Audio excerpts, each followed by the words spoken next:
Welcome to the RETSY podcast. Today we have the amazing Kris McLaughlin on this episode. We're going to do a deep dive into how she brings mindfulness into working with her clients and helping them through their most important decision that they're going to make. We cover a lot today, and I'm excited for you to see it. I thought about what makes real estate meaningful and fulfilling. It was making it more mindful. That is, making it the opposite of what's out there. So real estate is kind of like fast-paced, running around with your head cut off. You hear that, it's agents running around with their head cut off. You're doing like 17 things at once, like can't get back to you, and that frenetic pace. I wanted to do the opposite.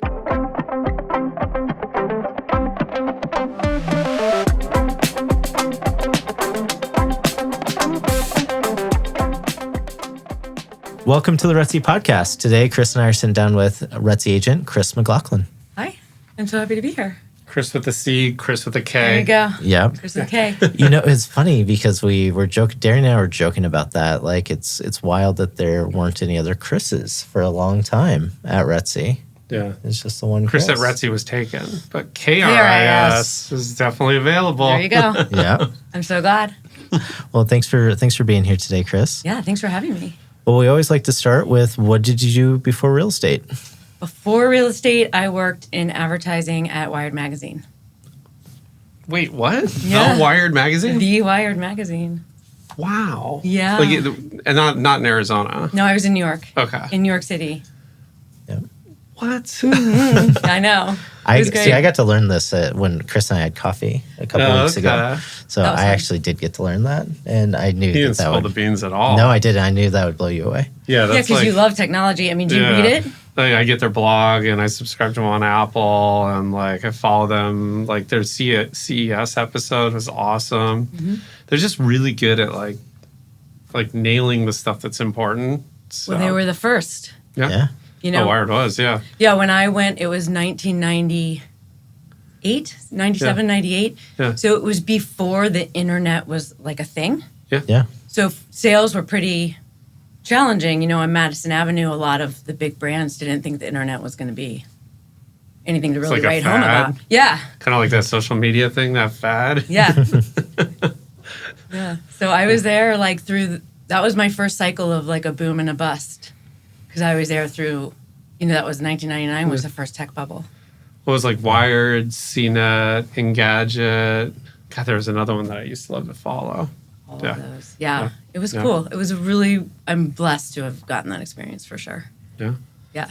That's very cool. How long did you work there?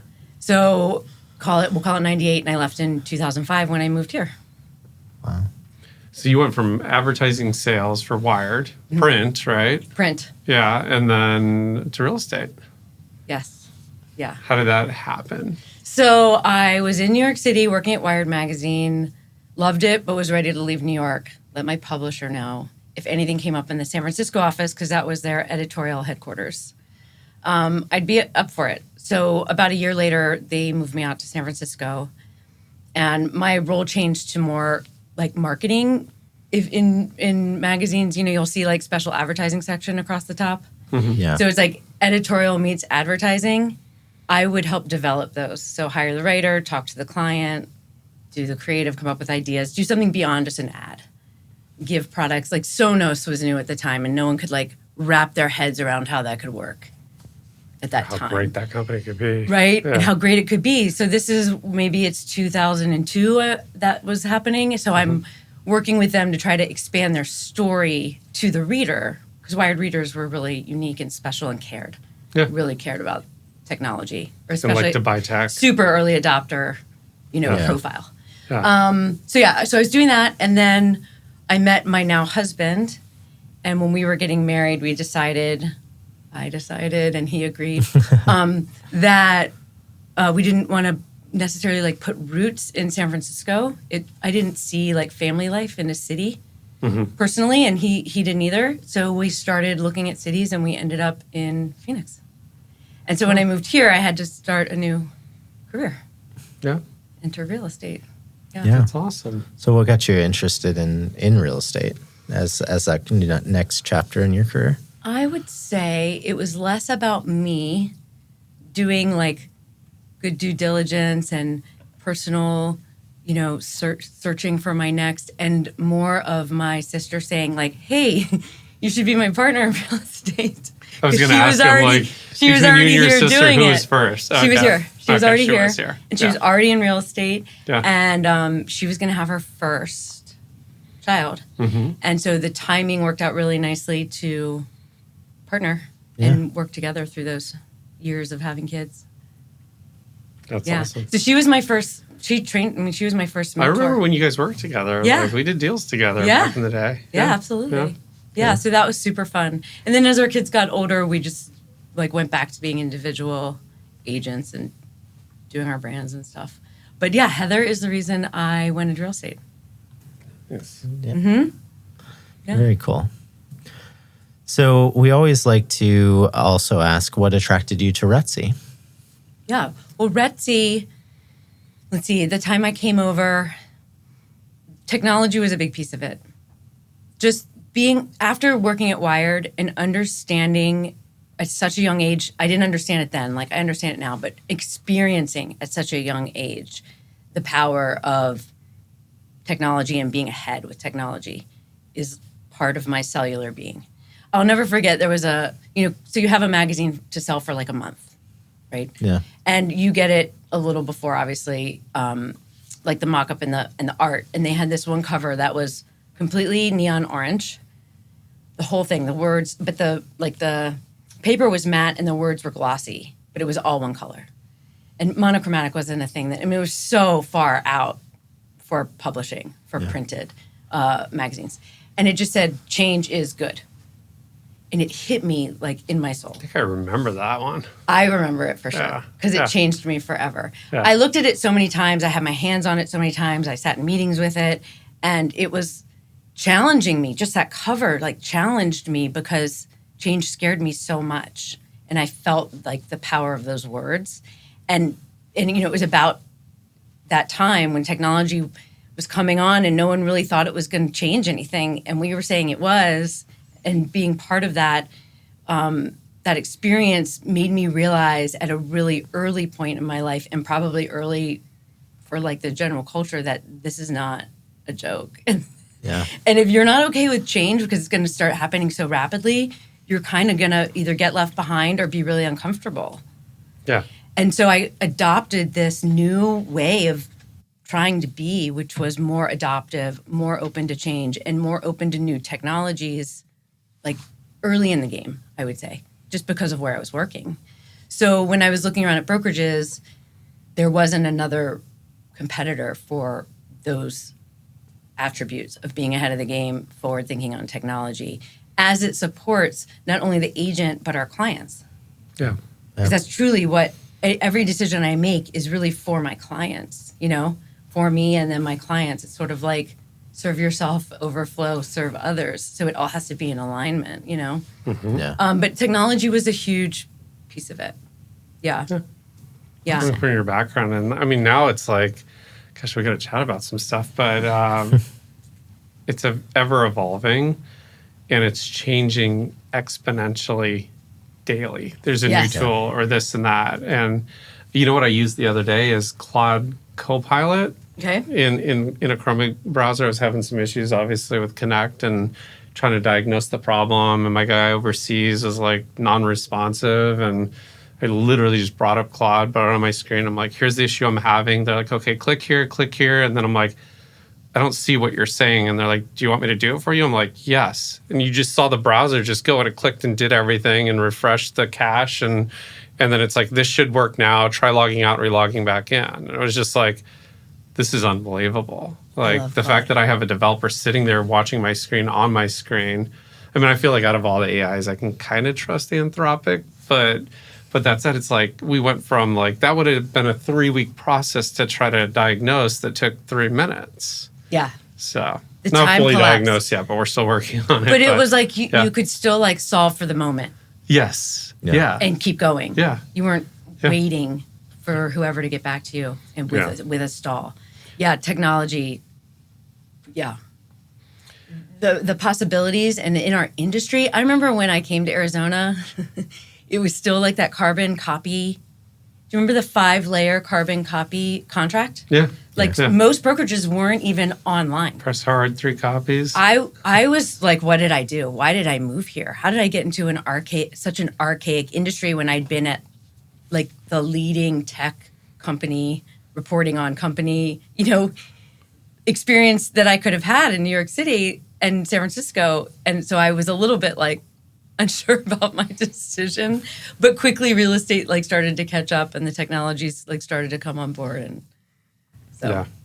Well, and it's funny nowadays, like everybody has a good idea, or there's just so many new software startups. I mean, I probably look at a new tool like every week, and I have a pretty good way of being candid and be like, here's why this is not going to work, or like, here's why my agents will never log in once after the newness wears off, or here's this.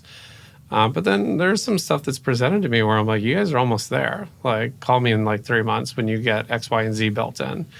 And we're just going to see so much. And the biggest thing for me is making the workload easier on all the RETSY support staff, but B, also the agents, and then communication. There's a tool we're looking at right now that kind of everything that happens in the background, it documents it so that a seller can see everything that you've been doing. That's cool. And I love this, but they're missing some components, which they took my feedback and they're going to come back to us pretty soon with it. But it's just like a lot of people just look at us, they see us show up, they see us show a house, and they see us make money, and they're like, realtors don't work that hard. And they don't see everything that happens in the background, like walking away from your kid's soccer game because you got to put a fire out because somebody's confusing something on a bins, or they just don't see it all. Absolutely. If we could document that and give that to a seller, it's like, I feel like that's a valuable tool. And like, these are the things we're seeing. I agree. So. I'm so passionate about communication. But back to your ability to kind of like vet the best technology and that is actually user-friendly and has longevity or stickiness for agents and their clients. I don't have that. I worked at Wired. Like, I didn't write for Wired. I sold Wired. I didn't. Yeah. So I was like around it, but I don't necessarily have that brain. I had to work on just change is good. Like that, you know what I mean? So I wouldn't call myself like a technophile by any means, but I was adjacent to it for long enough to understand I want to be next to people who are. Yeah. Well, and you'll see, I saw an email come out from you the other day. I try to reply back. I'm like, I love it when our agents are using the tools. It's like, and that they see that, agents are seeing it. So, that's one of my goals this year is to do more, put the time on my calendar to spend doing more on everything that those tools can offer. Yeah, Absolutely. And then communication, I mean, especially with all the commission talk from the but that's always true, even if there was a lawsuit or no lawsuit. But I remember one time equating it to like, a lawyer, an accountant, someone who works hourly as a service. Mm-hmm. And if you had to write down like every text, every time you're on the computer searching, every phone call back, every communication with, if you're representing a seller, with every buyer's agent and title company, and just so much that isn't seen that goes on. So that's an interesting tool. Yeah. Well, if they can get their stuff figured out and make it work and integrate with a basic API system. The Kris test. No, but it's exciting the time that we're living in. The fact that I can take my daughter out to a daddy-daughter date and hop into a Waymo so I can have a cocktail at dinner and not have to worry about driving. Absolutely. And it drives you there and you feel safe. I mean, the world we live in right now with tech, it's evolved. I mean, and the irony is, like, you read a lot of these Wired articles and they were, like, talking about, like, the first time Elon Musk started talking about, like, full self-driving. And I'm just, like, so engaged in this. And it's like, I mean, that was, like, a decade ago and he's finally got it nailed. But I mean, it's just cool to see it evolve. It's a visionary area for sure. Yeah. Or like now, like the latest thing is the retro stuff. Like Warner wanted a retro keyboard once, so when he's like typing, it's click, click, click, click. Oh, hilarious. Or no, here, I got one for you.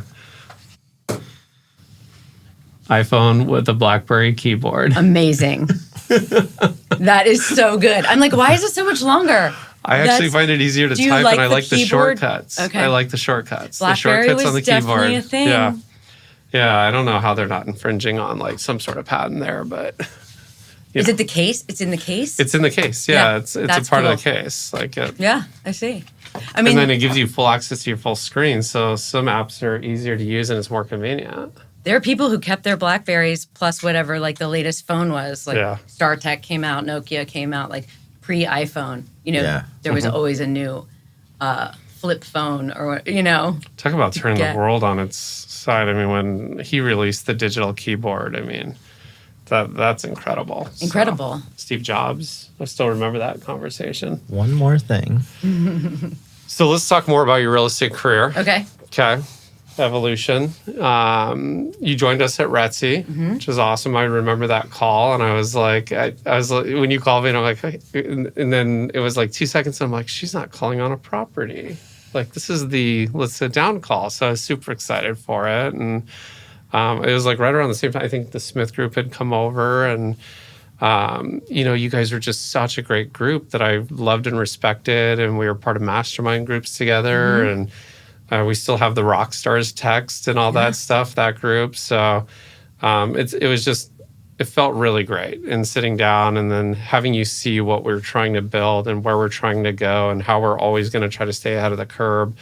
It was somewhat validating, but also like happy to see like change finally in our industry. Because there was just, it felt like the industry had been stagnant for like 5 years. So. Well, it feels so good to receive all that. I'm glad that's how you felt when I called. Well, it's like I know your clients love you, and like some of the tools that I know that can keep you top of mind in those clients and help you in their business. I know that's important, but also just seeing you come over and start to dig into the tools is great. So, yeah. It's been great. I couldn't agree more. I think it's funny. Do you remember that? What's the condo community? Well, the condo. Still Shadows? Yeah, and that was the first one that I had to like navigate through, and I cannot begin to tell you. I've probably had to share that story with 10, 12 agents dealing with very similar situations that you and I navigated through. Because like for like a week or two, we talked almost every day because we were like figuring this out. Yes. What's the story on this one? So essentially, can we talk about it? I don't see why not. Essentially, the HOA had done something with their insurance policy that then made the community unwarrantable for financing. Where it had an HOA would do. It had previously been warrantable. Loans had closed in there. I mean, when you and I were talking, it was like one had just closed, like 30 days or less, right? Like it was very, very. It was recently. recent. And like I remember, you called that agent and like was like, "Hey, was this actually financing?" The MLS says it was. So essentially, the underwriting came back and said, "Hey, it's no longer warrantable," and that deal canceled, and like we had to like figure that out. So that's come up so frequently. Different communities. I don't think I've had another one in that same community, but it's been happening. It's been happening. I think there was a law that changed too that impacted that. Correct. Where so that was. I'm glad I gave you some experience with it. Yeah, you absolutely you did. Could take forward. Yeah. And I remember in those conversations, we had a sidebar conversation about being a mindful agent, and I'd love for you to dig into that mindful, and kind of your philosophy around being mindful. Sure. It started when I also decided I'm going to be a repeat referral agent. I kind of been like dabbling in all the things that you can do to build a real estate career, and so it was kind of at the same time that decision forced a brand designation, like me to say who I am, just me. And when I sat down with that and I looked at the industry and then I kind of searched around in myself and I thought about what makes real estate meaningful and fulfilling, it was making it more mindful. That is making it the opposite of what's out there. So real estate is kind of like fast-paced, running around with your head cut off. You hear that. It's agents running around with their head cut off. You're doing like 17 things at once. Like, can't get back to you. And that frenetic pace. I wanted to do the opposite. So I wanted to deliver an experience that's calm, that feels safe, that feels like you know exactly what's going on and have all the information you need, that you're never like being forced into a decision because you don't have enough time to make it, that you have all the information you need before you need it. Like things that make you feel good in an industry that is naturally the opposite. Yeah. You know, and selling, you know, like we go into people's lives. It's not like going to a financial advisor or something where you're like going to their office and they're seeing some stuff on paper. Yeah. But we are like in your house opening your closets and your fridge. So if you think about it that way, I wanted to create an experience where my frequency and my energy when I show up in a professional manner is something that makes you feel safe, held, that there's trust, and that you're in control, right? Yeah. It's my job to make you feel like you are steering this ship and I'm like right next to you, you know? And creating that came down to being mindfulness practices and using the mindfulness I was already using in my personal life. And instead of having them be separate, weaving it in to my professional life. I like that. I do too. Yeah. Because it is, you know, it's an intimate relationship you have with your client when you bring it to the point of like, we're going through your closets and your refrigerator and pantry and Well, I'm sure your clients appreciate it. I mean, it's just, I realize sometimes in a transaction, like everybody in our team starts to do their role and it kind of feels like you're on autopilot without, you know, checking in with your seller like enough or as little. I mean, I know we try to do at least one touch base and my rule's always been, if your client's calling you more than you're calling them, you're not doing your job. Absolutely agree. Like, if they're calling you twice a day, call them an extra time. Yeah. I love Just to check in. systems. Yeah. Systems are amazing. I want systems. Yeah. But then I want to take the system and take it to another level. Be more mindful. And then I want to take that level and I want to take it to another level. And now we're talking about tiny little on the tuner, tiny little dial on the knob to just keep refining it and refining it until people, the best way I can describe it is the texts I get from people, especially if they're using another agent like in another city or something and they have, it's like only seeing one house, you have nothing to compare it to. You only have worked with one agent, you have no idea what other agents are like or do or offer, how they run their business. And so I'll get texts like that are even hard to receive. They're just so grateful, so thankful from their hearts. I can feel that they felt what I'm trying to create. And that's like, Yeah. That's It's a everything different for level me. of concierge, mindfulness. Yeah. yeah. Yeah. And So do communication. you have this on like a checklist or is this a mental checklist So or how does this work? And what a great question. Like, can we share it on Connect or? I've said the word mindfulness protocols recently. I found myself saying that, but it's all in my head and being. So I could easily write it all down. Yes, I could. Yeah. There's something to matching people's frequency and communication styles that I pay attention to. And that's a huge part of like the foundation of any relationship professionally. So if I have someone who, you know, I like to pay attention to this. I like to create space in my calendar to reflect on, okay, what does this specific client need? How do they want to be communicated with? When do they like to be communicated with? You know, and then like customize it for that individual. Some people, you know, like a lot of hand holding, some people don't want you to contact them that much. Yeah. So you have to be attuned enough and have even have conversations. Like I'll ask people, hey, I kind of felt like when I messaged you at that time, that was interrupting something. Is there a time of day that's best for you to receive things from me that aren't time sensitive or urgent, you know? And so just taking it deeper into like, how can I best serve you in your life? Because it's not about me and my life. You're hiring me to help you in your life. Yeah. Yeah. Yeah.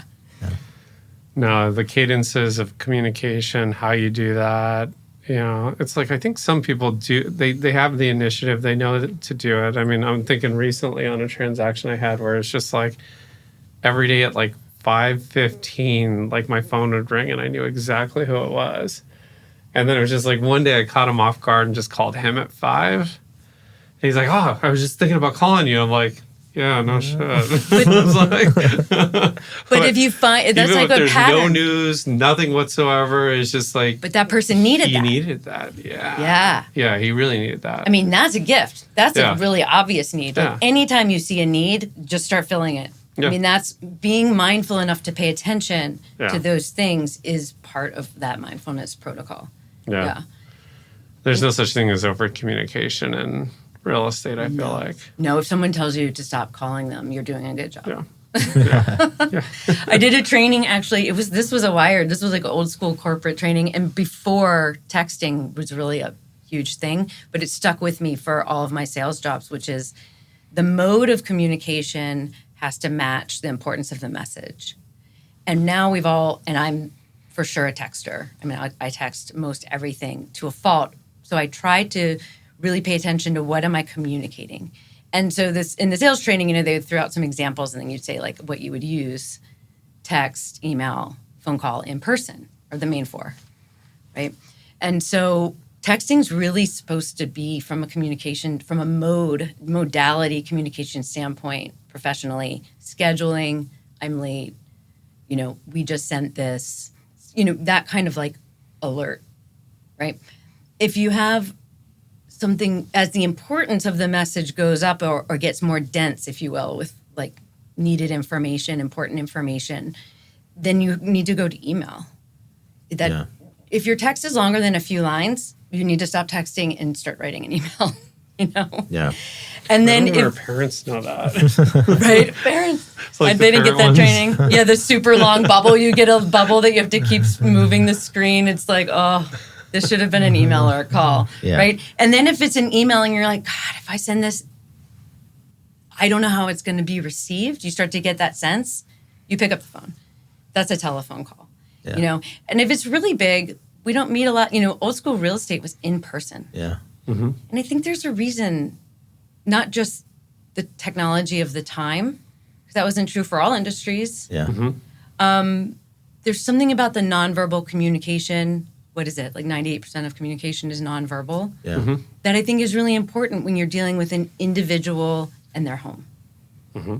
Because we're in a very personal aspect of people's lives.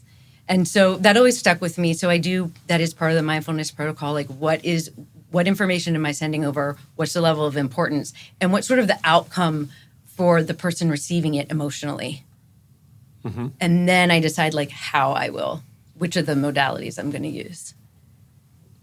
So when you have something that's super heavy that you need to be in person, how do you approach that?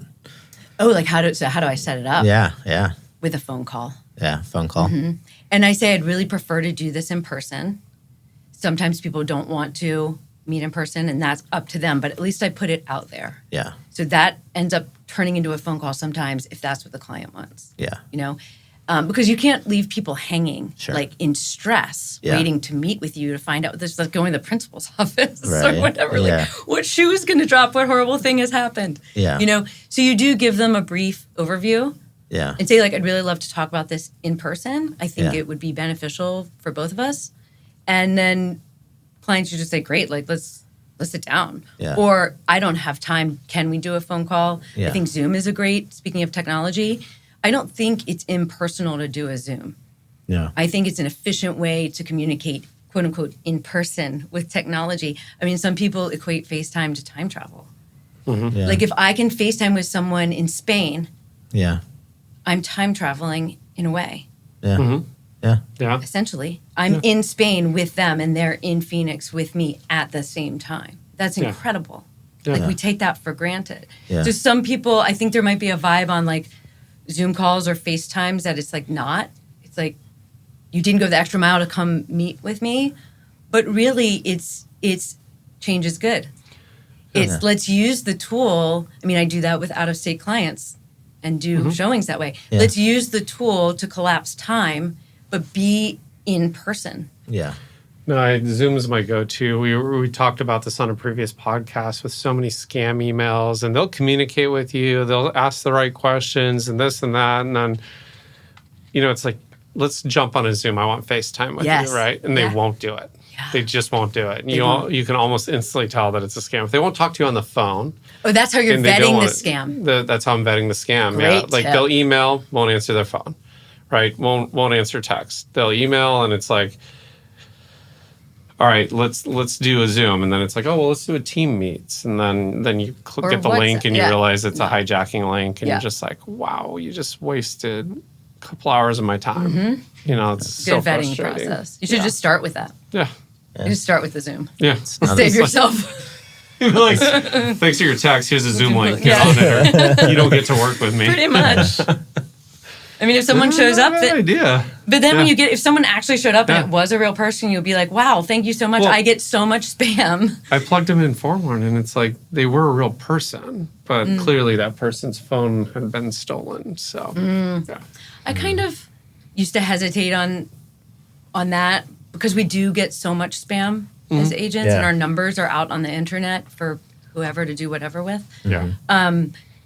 And so I kind of stopped my polite Kris when I have any inkling it's not a human. I am immediately asking if they're like doing something, calling it immediately. Like, yeah, let's jump on a Zoom. I'll meet on a Zoom because it's a waste of time, energy. You know, our energy is so important. A lot of the mindful protocols are about your energy and the energy you're walking out the door with or walking into a home with or walking into a meeting with. And that doesn't come naturally. Like I learned, like we kind of spill out, you know, if we're not protecting and working with our energy in a mindful way. And that's not what I want people to experience. You know, people don't need to experience all of my energy, right? It's sort of like all of your day is in chaos, right? Yeah. You don't want to bring that in to a business meeting. Yeah. It's not a professional way to operate. But because we are out in the field a lot as agents, a lot of working from home as agents, working out of your car, working out of a coffee shop, like it starts to seep in. And I found for me that didn't support my ultimate goal for how my clients felt. So being mindful about your energy and protecting your energy from scam energy, like I ain't got time for that. My frequency, it just drains it and brings it down. So I'm not really apologetic about calling people out and see if they're spammy or not. Oh, I get angry. I'm like, report the number to Haya, report the number to Verizon, report the number to AT&T Call Protect. I mean, I'm like, it's good. That's vigilant. But like, how much time and energy is that taking from your brightness, your lightness, your positivity, your productivity? Yep. There's whole economies in countries that are based around scamming Americans, and it's just so upsetting. Yeah, and it can be very smart. easy to fix, and yet nothing happens. So, well, there's lots of that. Yeah, we don't focus on. You got to focus on what you can affect, and like that's again like a mindful droplet. It's like I can affect my actions and reactions. Yep. Yeah. Very true. That's it. Yeah. So what daily routines and stuff do you have that kind of help with that and help with your success in your business? Sleep is high priority, so I make decisions that ensure I have good sleep. Nutrition, hydration are like the foundational blocks for sure. And movement, exercise, humans are meant to move. So if we're not moving, we're stagnant. So like chi and energy and flow and all of that comes with moving the body in a mindful way. And it doesn't have to be like any specific workout. It could be a walk around the block. It could be 5 minutes of stretching, but something where you're moving the body mindfully and connected to it, you know? Yeah. And then from there, that's just baseline. I do meditate most days. I wouldn't say I have a specific time because my days don't always allow for me to be doing it at a specific time. But even if it's deep breaths at a stoplight, you know, Atomic Habits and all those kind of books, layering things is a really great way to start habits. So I started a lot of these habits by layering. So while you're brushing your teeth, taking a shower, sitting at a stoplight, anything where the mind is running on its own, because the mind is wired to be negative and look for threats. That's just our human evolution. Yeah. And so if you're not controlling or affecting what your brain is thinking about or doing, it is repeating negative thoughts. It's like, I think it's like don't quote me on these numbers, 80% negative are thoughts that we don't control, and like 95% repetitive. So that's not a recipe for success. No, or health. Right? Or health. Right. So anywhere you can layer on like a few deep breaths, like I count that as meditation. It doesn't have to be like full yoga, sitting, that's just not realistic. Yeah. So meditation, I do contrast therapy, which is sauna, cold plunge. We run into Red each light, other there. Optimize. I'm at Optimize very often. I can make it very short, or I can like have a longer time there, depending on what my day is. But The first time I saw Kris at Optimize, she completely blew me off, walked right past me, and I'm like, but it was like my first day in there. So then I did the red light room and came out of there and realized you can't see anything for like 2 minutes. So when you stand it's like in front everything's of like blue. red light panels, and then the way that space is set up, there's natural light coming in the door, so everyone's like a shadow anyway, and you're kind of like your vision's altered when you come out of the red light room. So I didn't. I'm like, I think that's Kris. Hey, Kris, and then you're just for the door. You're like, oh my God! But how good do you feel going out of there? I don't even think I understand the science. I did it to support a friend of mine who like needs it, and Al Fuentes is like, you got to do this. There is a lot of science. Gosh, but now I ended up getting a cold plunge for my house. Sweet. And the cheat code, which is the hot tub. Yeah. You get in until you're like, okay, now I'm warm. And then it's like, boom. I do you're that. in, and then I hacked a red light therapy into my sauna. Perfect. My wife bought like a really good one for our dog after it had surgery. And it was like, just like in our garage. So I'm like, all right, we're going to put this in the sauna. I screwed it in there, had it all set up. But yeah, I just like totally hacked. Like I have my own Optimize at home. That's the dream. Which is great because then you don't have to drive 15 minutes. Yeah. Thankfully, it's really close for me. But, when you look at sauna, if you just take sauna and you look at culture historically, there's such a deep history of sauna in European culture specifically. And the data and the science on the health benefits of sauna are, forget cold plunge even, just sauna alone for humans is undeniable. Not just sweating the toxins out, but